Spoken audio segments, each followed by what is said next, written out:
Andy's Op Corner. Andy, thank you so very much. I'm really looking forward to this. I understand this is something really special tonight. Well, it's something that I did Saturday for the division, and it worked pretty good. So I'm hoping it works good tonight. So we're going to go from something really high tech with Daryl to low tech with me walking around my layout. Just basically spend a little time explaining how I designed the yard and you know, why it was designed that way. So I'm going to use my cell phone. It's on a gimbal, and hopefully I can share. It'll go to the camera, and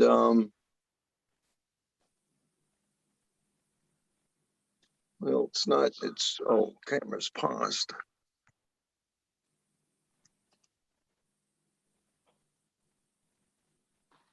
Well, it's not giving me what I want. That's typical. Andy, do you have a second camera or just your main cam? Do you have two cameras on your computer? I've got the computer and then I've got my cell phone. Oh, okay. You're using your cell phone. Yeah. Okay. I have to figure out how to get back in here now. Okay. Can you see me? Yeah. Okay. So what I want to do is reverse this.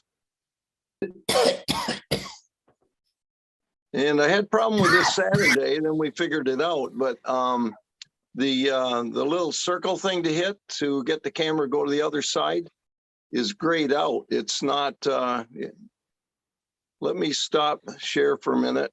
Okay, let me hit that. Now we'll try it again.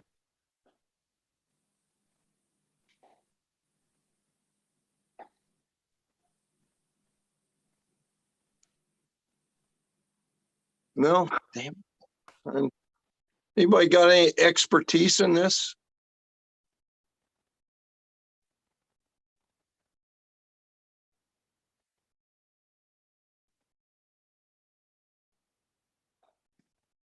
Andy, Yes. um, Oh, there we go. Got her. Can you see a yellow wall? Yes. Okay, good. I'm going to walk on out here. You'll be old bumpy going out here.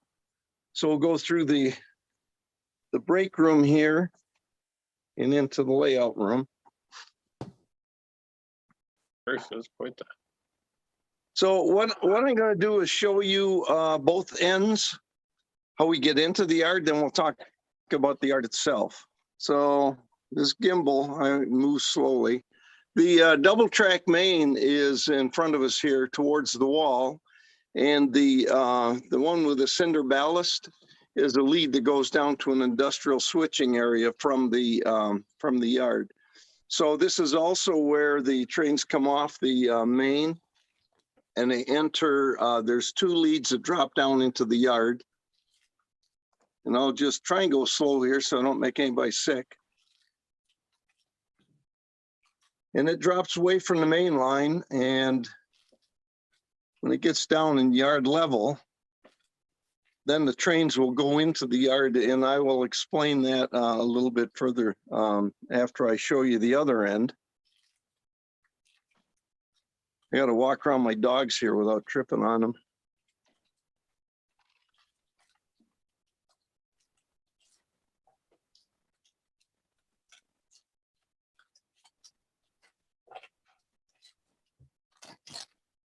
So I won't go any further than this.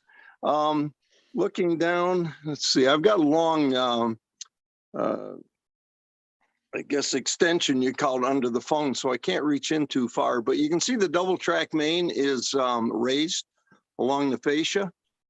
And you should be able to see a track that climbs up along that wall and joins the, let me try and, there we go.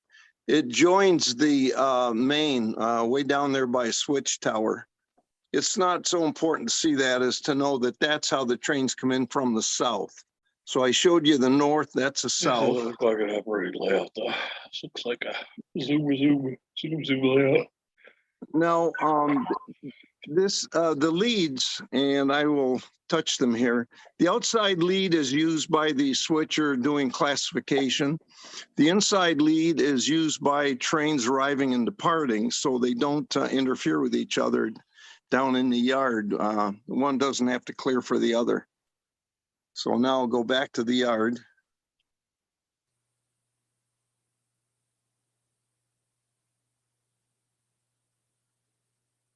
And let me see if I can get this set up here.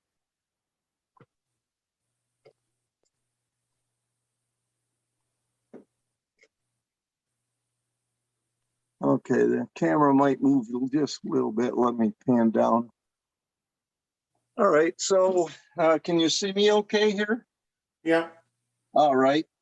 So the outside lead that I showed you back over there is this track here, and this becomes the ladder track for the classification yard. The caboose track, and then this is the inside lead that takes you to the arrival departure, the 3 arrival departure tracks. So you can see there's no interference between trains. And that was important for me because there's a lot of traffic in this yard. So I'll move the camera again here.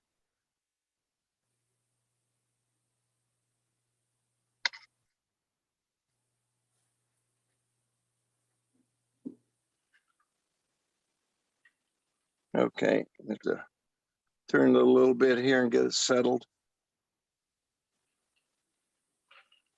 Okay, so this track is the thoroughfare track. And this runs from one end of the yard, way down there, and ends up in the engine servicing facility. So it's one straight track that comes from the roundhouse all the way to the other end. And that allows traffic to get back and forth, power and that when you're working in the yard. And you can shuttle cars back and forth between switch crews when you need to. So we've got 3 arrival departure tracks here, and all inbound trains will be assigned to one of these 3 tracks. Then from there, inbound trains that have to be classified the cars will be taken from there and drawn down the ladder to the outside lead that I showed you, and then they'll classify into these 6 tracks. Any cars going to the local, and let me try and turn this a little bit more. Oh, you can see it pretty good. Any cars going to the local yard, which I'll point out down there, they'll be placed on the 2 fascia tracks. Usually you'll just use one track, and the other track will be for the local crew to use to get from one end of the cars to the other. And they'll take these cars and classify them into the local yard. And then they build trains outbound from there for local delivery, switchers and the industries and that stuff. So I'll go down the other end here. And let me try and turn it here. Gimbal's a little slow, and I'm slower at using it, so.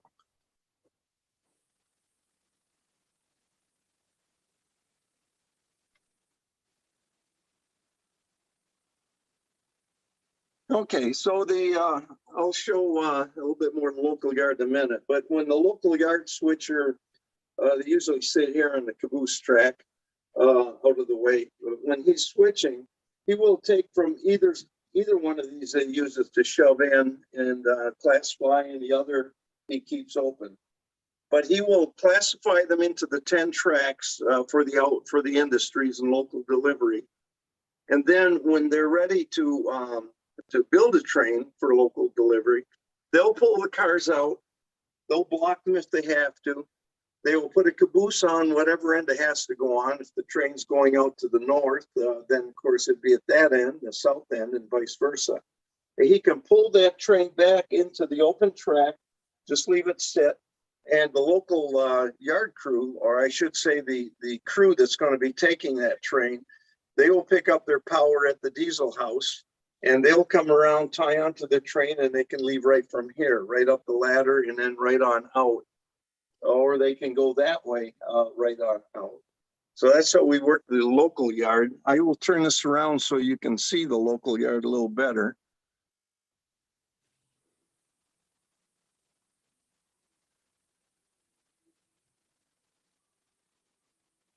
So you can see again, here's the thoroughfare track, ends up tying into the 3ADs.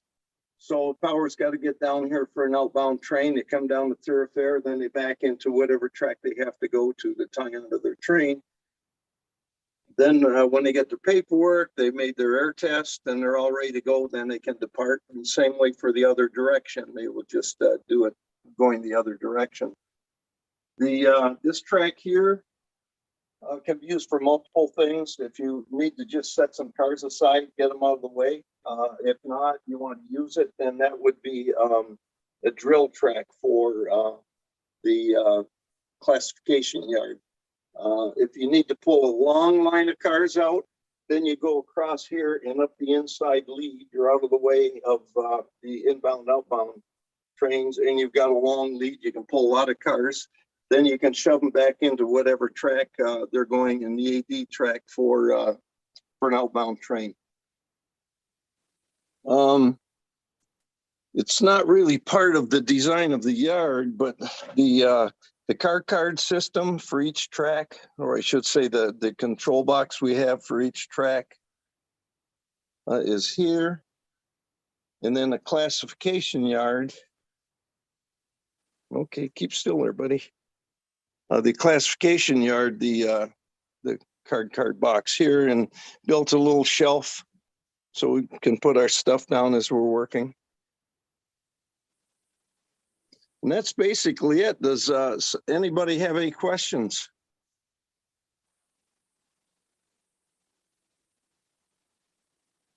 Are you Andy, still how long, listening? Yeah. Andy, how long does it take you, how long does it take one of your volunteers to learn how to actually use your yard? Well, normally what we have is one. I've got several people well experienced. One's a retired conductor off the well, he was CNO plus Penn Central Conrail.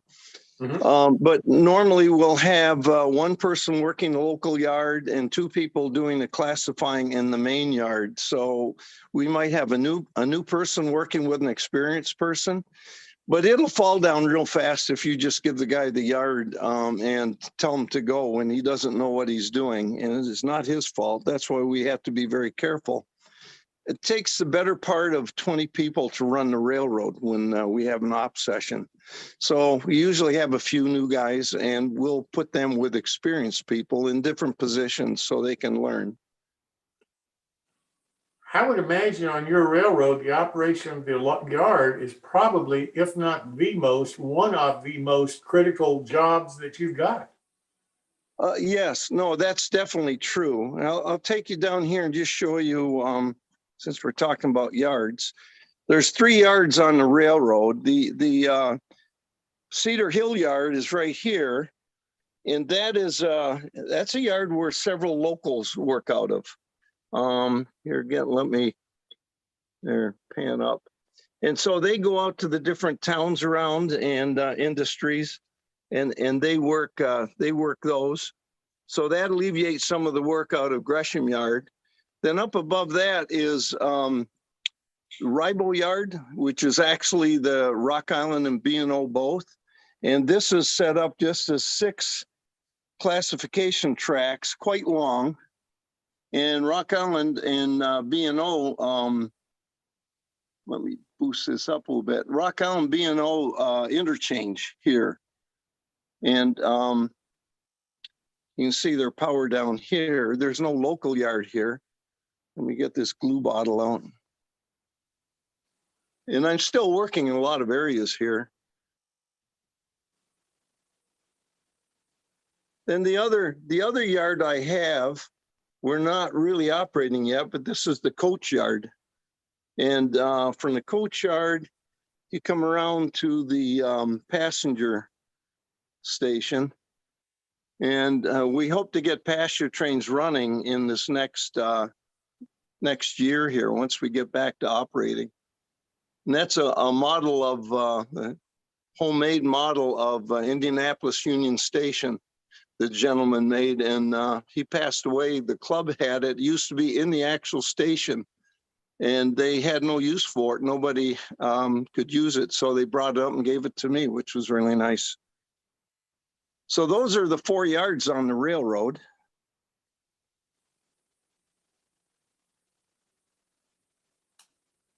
Any other questions? It's fantastic. I really do appreciate you taking the time to show it to us tonight, Andy. Thank you so much. Well, you're welcome. One of the things we're going to do is I want to do a complete tour of the railroad doing it like this. But then we also want to do a second one when you've got time for it, for an operating session when we have a bunch of people down here running trains. Andy, there's a large helix in the lower left of the frame there. Oh, How right here. far down does that go? Okay, this is the backbuster staging. And you can see we're not using it, but you can see trains on the other side. Yes. So we can have 22 trains come out of Bowling Green. This is north end of the railroad, Bowling Green. Oh my goodness. And then I'll just take you. Oops, my gimbal's kind of acting weird here on me. See if I can turn it around here. There we go. Here is Columbia, which is south of Nashville, and that's the other end of the railroad. That's up on the 3rd deck. And we're doing some work on this right now. It's kind of messy. Do you get any volunteers for track cleaning? I tell you, this is a messy basement, or we got dirt road out front. It's just we got the dogs, and it's dusty and it's a lot of hair, and we're continually cleaning all the time. So I've got a great crew.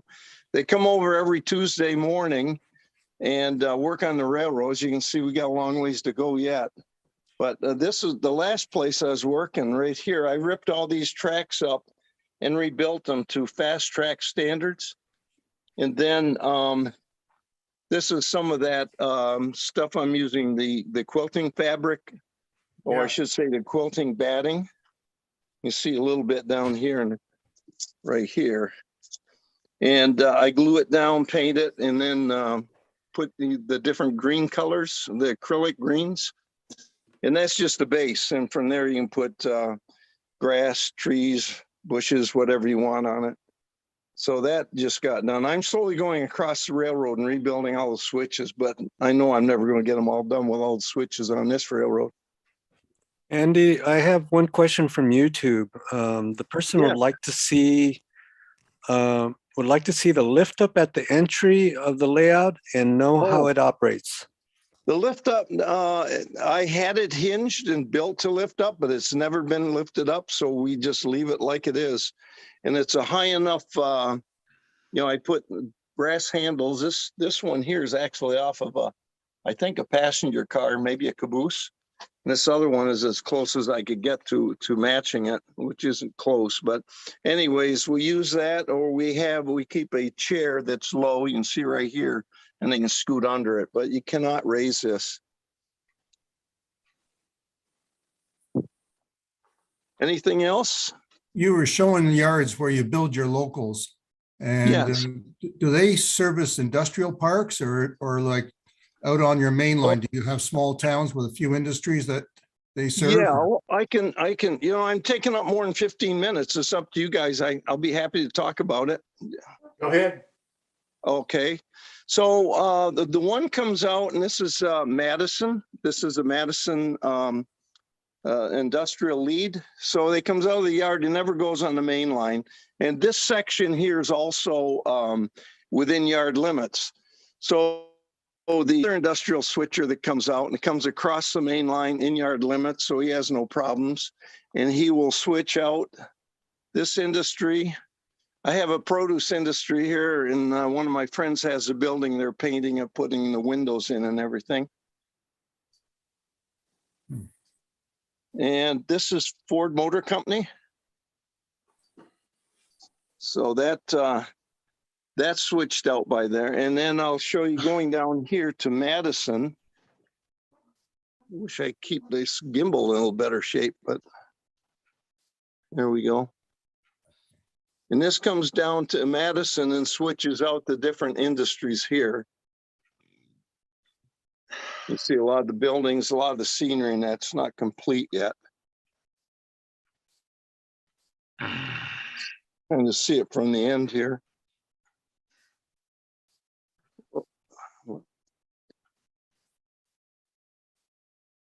It's very nice. Oh, it's beautiful work, Andy. It really is. What I can't wait for the tour of the railroad with your operating crew. I think that's going to be just fantastic when you get that done. Yeah, we're looking forward to it because we haven't operated in 2 years. So Yeah. the railroad sat idle all that time. So Well, it must be it's going to be a real thrill to see it. I tell you, I really do appreciate it. And thank you so much for sharing this tonight with us. oh, you're welcome. Like I say, sorry I took up so much time, but it's hard to do that in 15. I understand. Thanks again. Really appreciate it. Okay, I'll pass back now. I'll stop share. There Okay. we go. Thank you. You're welcome.